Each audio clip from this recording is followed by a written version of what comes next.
This CNN analysis focuses on the two officers that raised their guns, seen here, one wearing a green shirt and black hat, and the other in a tan beanie, and sheds light on how their actions escalated the situation before it became deadly.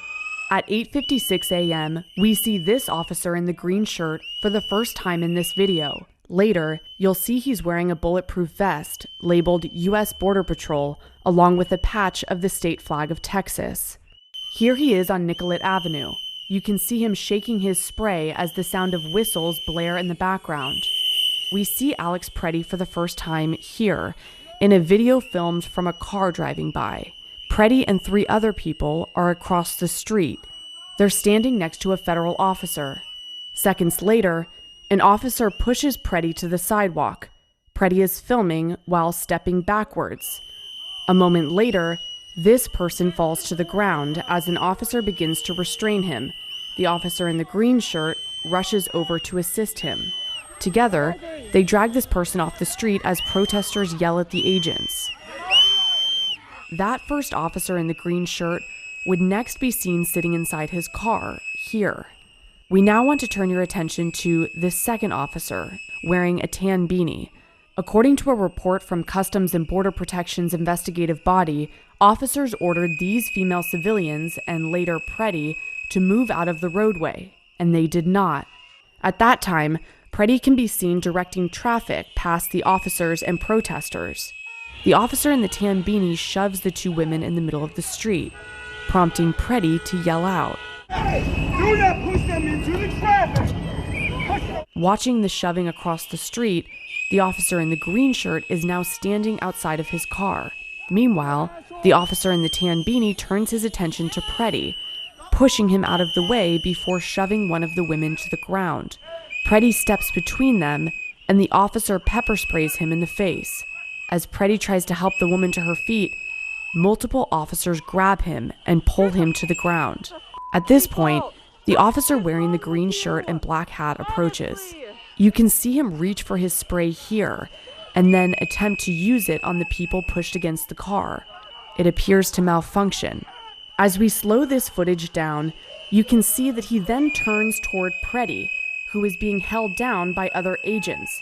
According to CBP, they were attempting to take Preddy into custody, and that he resisted. Based on these videos, Preddy can be seen on the ground with more than 5 officers around him. At this exact moment, on the other side of the scrum, the officer in the tan beanie starts beating Preddy in the head with a metal spray canister. Another officer in a gray coat removes Preddy's handgun from his waistband, directly in front of the officer in the green shirt here, though it's unclear if he sees it. He pushes the officer in the gray coat to the side, drawing his gun and pointing it at Preddy, who is down on his knees, bent forward. 1 second later, we hear the first gunshot. The officer in the green shirt's gun now becomes visible again. We see him fire the second, third, and fourth shots. We can see the officer in the tan beanie raise his gun, and a fifth shot is heard, while the other officer's gun is pointed to the ground. There's a 1 second pause where Preddy is lying on the ground, face up. He appears to be completely incapacitated. Then, the officer in the green shirt points his gun again.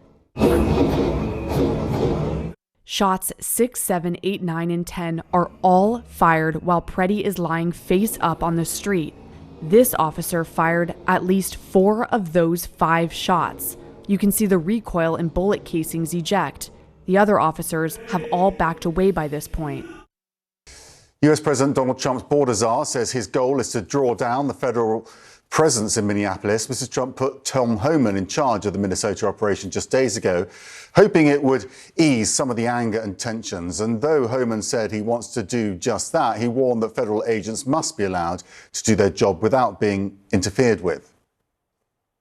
When the violence decreases, we can draw down those resources. But based on the discussions I've had with the governor and the AG, we can start drawing down those resources as far as those looking for public safety threats being released, and do it in the jail with much less people. So the drawdown is going to happen based on these agreements.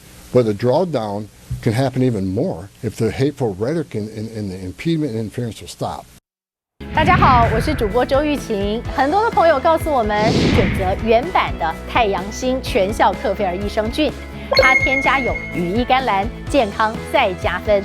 而有睡眠困扰的朋友们，赶快选择蓝色包装这一款晚安加强版，绝对是更有感。每日克菲尔，时刻美好 ，Good Feel Good， 请上快点购为健康下单，而且要记得输入推荐代码，有额外的折扣优惠。太阳星全效克菲尔益生菌基础版、晚安加强版，新包装改版，内容不变，抽取更方便。要吃就吃最好的。